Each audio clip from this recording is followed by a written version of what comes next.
Salut à tous, bienvenue dans cette nouvelle vidéo. Comme vous pouvez le voir, je suis ici dans un appartement qui est un peu sombre, qui est un peu lugubre.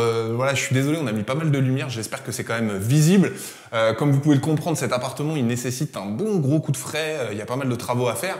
Et c'est justement le thème qu'on va développer aujourd'hui, on va parler rénovation, travaux, et d'un poste en particulier, les fenêtres. Avant de développer le thème, je voudrais vous inviter à mettre des pouces si vous aimez mon travail. Encore une fois, ça donne de la visibilité à la chaîne, comme ça nous permet d'être plus nombreux, et pensez bien à vous abonner. Comme je vous le disais en introduction, lors d'une rénovation d'un bien immobilier, il y a un poste auquel il faut être très vigilant, ce sont les fenêtres. Donc premier conseil que je peux vous donner quand vous faites une rénovation générale, commencez par changer les fenêtres. Il y a plusieurs raisons. D'une part, d'un côté pratique, le changement des fenêtres peut provoquer pas mal de dégâts, de poussière, c'est assez dégueulasse. Donc si vous avez tout repeint, que vous avez refait tous vos sols, ça peut amener un petit peu de dégradation. Donc en général, les ouvriers vous recommandent de pouvoir les changer au départ et c'est le conseil que je vais également vous donner. Le deuxième point, c'est que je vous disais que c'est un poste qui est très important quand on fait des travaux parce que les fenêtres, c'est vraiment quelque chose qui apporte une vraie plus-value, un confort à votre logement. Premièrement, sur l'isolation phonique, évidemment. Voilà, des fenêtres de qualité vont totalement vous isoler du bruit extérieur. Ça peut être totalement indispensable quand vous êtes dans un environnement bruyant, type centre-ville. Donc ça, c'est le premier point. Deuxième point, qui est très important également, l'isolation thermique. Il faut savoir qu'il y a à peu près 20% de déperdition de votre chauffage, donc de l'énergie, qui provient d'une mauvaise qualité de fenêtre. Donc ça, c'est forcément un point qu'il ne faut pas négliger parce que si demain, vous mettez des mauvaises fenêtres, la facture de chauffage va s'augmenter de manière assez significative. Vous allez me dire, c'est votre locataire qui paye. Ah. Ok, petit changement de plan, on est passé en mode assis parce que bon, j'ai un caméraman qui est un petit peu faible au niveau des bras. Donc il n'arrivait plus à tenir la caméra qui est trop lourde, plus de 2 minutes 50. Donc maintenant, on s'assoit. Si vous êtes caméraman et que vous savez tenir une caméra plus de 10 minutes, je veux bien que vous m'envoyiez un mail. Enfin bon bref, voilà. On repasse aux choses sérieuses, on reparle des fenêtres. Je m'étais arrêté en vous expliquant l'importance de changer les fenêtres. On va partir maintenant sur les types de fenêtres que vous pouvez trouver. Il y a 3 types plutôt de vitrage d'ailleurs pour être complètement précis. Il y a le simple vitrage, double vitrage, triple vitrage. Ce sont forcément des notions que vous avez déjà entendues. On va commencer par le simple vitrage. C'est un peu le mauvais élève si vous voulez. C'est moi ce que j'appelle la feuille de verre. C'est souvent voilà, des vieilles fenêtres, souvent dans les vieilles bâtisses on retrouve ça. Si vous mettez votre main, on sent tout de suite la fraîcheur, c'est très mal isolé. On sent les courants d'air, donc au niveau confort c'est vraiment pas le top. Et je vous parle même pas du niveau de chauffage. La note est tout de suite salée et comme je vous le disais tout à l'heure, votre locataire il va se barrer s'il paye trop cher en chauffage. Donc tout de suite le simple vitrage on oublie. Double vitrage, donc ça vous en avez fortement entendu parler, c'est le plus commun et je vais dire c'est pour moi la meilleure solution. C'est le bon rapport qualité-prix et performance. En général, il y a une très bonne isolation phonique. Si vous prenez du double vitrage voilà, récent, il n'y a vraiment aucun souci. Au niveau thermique, c'est très bien. Ça coûte quand même cher, parce qu'encore une fois, on parle d'un poste, les fenêtres, on va en reparler tout à l'heure, qui sont coûteux. Mais par contre, je veux dire que c'est pour moi le matériau type, le vitrage type qui est idéal quand vous changez vos fenêtres. Enfin, le triple vitrage, alors ça, c'est un petit peu particulier, c'est un petit peu moins connu. C'est vraiment ce qui se fait de top, mais moi, c'est vrai que je suis pas vraiment fan. Je trouve que les différences entre un double vitrage et un triple vitrage n'est pas hyper intéressante, n'est pas hyper significative, sachant que par contre le prix lui est significatif puisque un triple vitrage ça peut aller entre 50 à 80% plus cher qu'un double vitrage. À savoir que le triple vitrage n'a pas vraiment d'intérêt dans un appartement comme celui-ci par exemple, on va dire classique, c'est-à-dire non neuf, puisque une fois que vous avez isolé au niveau thermique, au niveau phonique vos fenêtres, c'est-à-dire par exemple avec un double vitrage, vous avez suffisamment d'isolation, le reste passe plutôt par l'isolation des murs. Donc si vous n'avez pas une isolation des murs qui est vraiment au top, il n'y a aucun intérêt de mettre du triple vitrage à part de payer plus cher. Par contre, le triple vitrage, ça peut être une bonne petite technique pour voir un peu à qui vous avez affaire quand vous faites appel à un artisan. Posez-lui la question de savoir s'il pense que le triple vitrage est adapté ou autre, par exemple dans un logement type ancien, voilà, années 50, années 30 ou même années 80. Si en général il veut vous le fourguer, c'est qu'il veut faire un petit billet et c'est qu'il n'est pas forcément très sérieux. La majorité des artisans qui sont compétents et sérieux vont, pour encore une fois l'immense majorité, vous dire que c'est pas nécessaire. Donc posez la question, vous verrez à qui vous avez affaire, ça peut être un bon élément assez révélateur. Voilà, je vous ai parlé du vitrage, donc c'est quand même le plus important. Après, il y a différents types de matériaux pour les fenêtres, je vais pas trop m'éterniser dessus. Globalement, il y en a 3 qu'on retrouve systématiquement. Le PVC, celui qu'on retrouve vraiment de manière classique un petit peu partout. Facile d'entretien, c'est souvent le moins onéreux, ça dure bien dans le temps, donc ça c'est plutôt quelque chose de sympa. Ça n'a pas énormément de charme. C'est pas forcément autorisé, il peut y avoir certaines contraintes, je vais y revenir plus tard dans la vidéo par rapport à certains secteurs, mais encore une fois, je rentre dans le détail tout à l'heure. Vous allez avoir les fenêtres en bois, donc là c'est un petit peu plus cossu, plus sympa, mais plus cher à l'achat et à l'entretien également, parce qu'il faut repeindre, il faut faire des petites choses, mais forcément ça apportera un petit peu plus de cachet. Et enfin, vous avez les fenêtres en alu. Moi personnellement, je suis pas un grand fan, pas tant au niveau du style, mais plutôt au niveau du quotidien. J'ai pas des très bonnes expériences sur les fenêtres en alu. Alors c'est peut-être parce que c'est pas de la super qualité.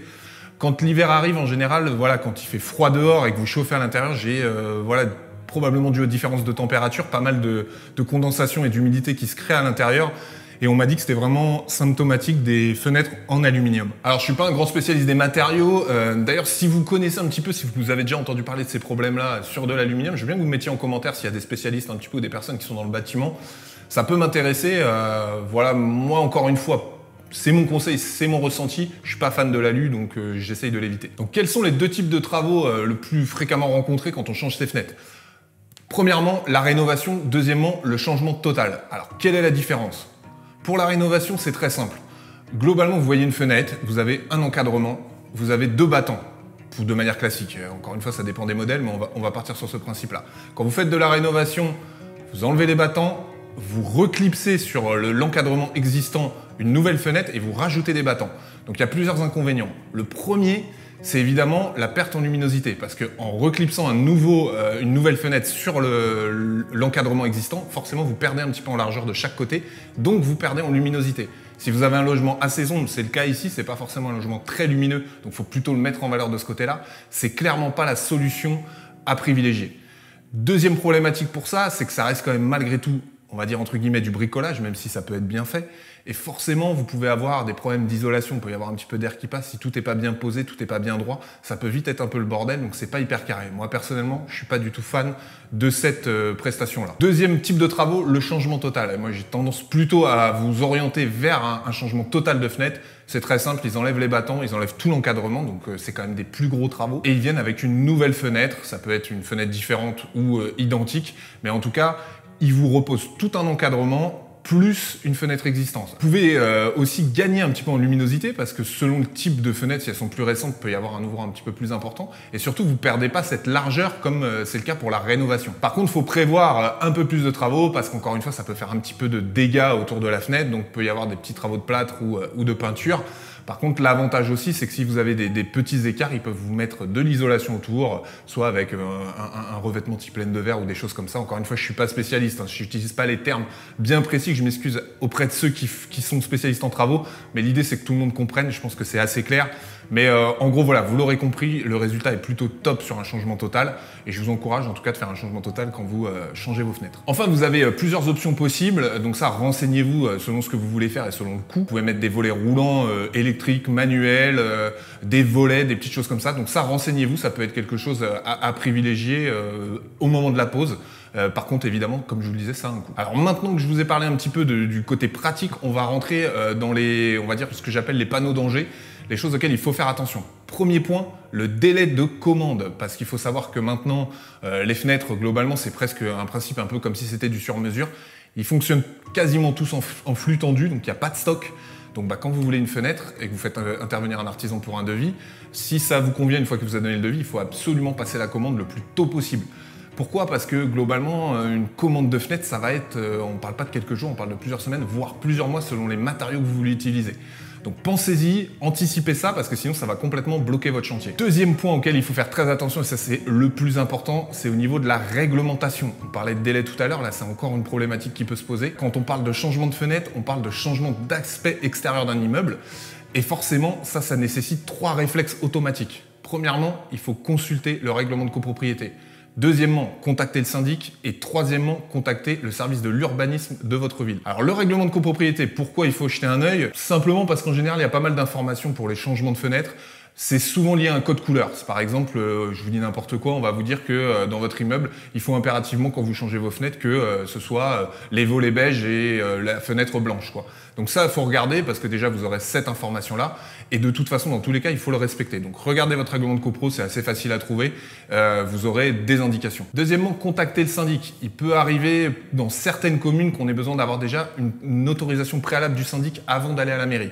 Donc appelez votre syndic, demandez-leur un petit peu comment ça fonctionne. Encore une fois, moi par exemple dans le cas ici, le syndic n'a pas son mot à dire. Il me renvoie vers le règlement de copropriété en me disant il faut respecter les éléments qui sont au règlement de copropriété. En l'occurrence moi c'est un coloris blanc, mais ils n'ont pas d'autorisation préalable à donner. Enfin troisièmement, le plus important, il faut évidemment contacter l'urbanisme. Et ça il faut le faire le plus tôt possible. L'urbanisme en fait, vous allez les avoir et vous allez leur demander comment ça fonctionne. Vous expliquez votre projet, que vous voulez changer les fenêtres et ils vont vous expliquer les conditions et les contraintes. Il faut savoir que pour tout changement de fenêtre, il faut en général demander une déclaration préalable de travaux. Il y a une exception, et encore une fois, c'est pas valable dans toutes les communes, c'est si vous faites un changement de fenêtre exactement à l'identique. Certaines mairies vont vous dire que pour ça, il n'y a pas besoin de faire de déclaration. Pour la majorité des cas, il faut faire une déclaration préalable de travaux. Donc il y a pas mal de documents à remplir. Vous l'envoyez en mairie, si c'est conforme à leurs critères, ils vous autorisent et dans ces cas-là, vous pouvez changer vos fenêtres. Maintenant, je ressors le panneau danger parce que là, on va rentrer dans un cas que vous aurez forcément, c'est les exceptions.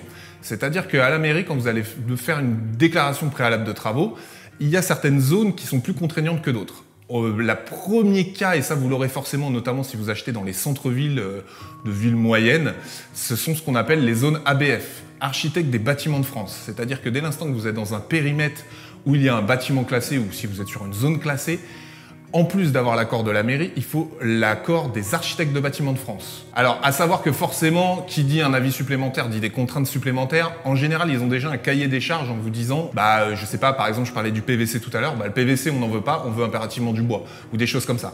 Mais surtout, la vraie problématique, c'est que le délai d'instruction est beaucoup plus long.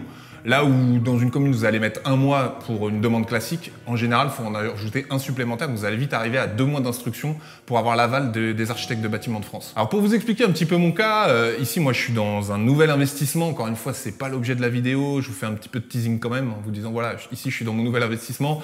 Je suis en train de travailler justement pour changer les fenêtres et on est dans l'hypercentre de Poitiers. Et dans l'hypercentre de Poitiers, on a une contrainte qui s'appelle le PSMV. C'est plan de sauvegarde et de mise en valeur. En fait, c'est un peu le même principe que pour les zones ABF, à la différence que la mairie a décidé de mettre en valeur l'hypercentre, ce qui est plutôt positif. Alors, ils exigent 2 choses.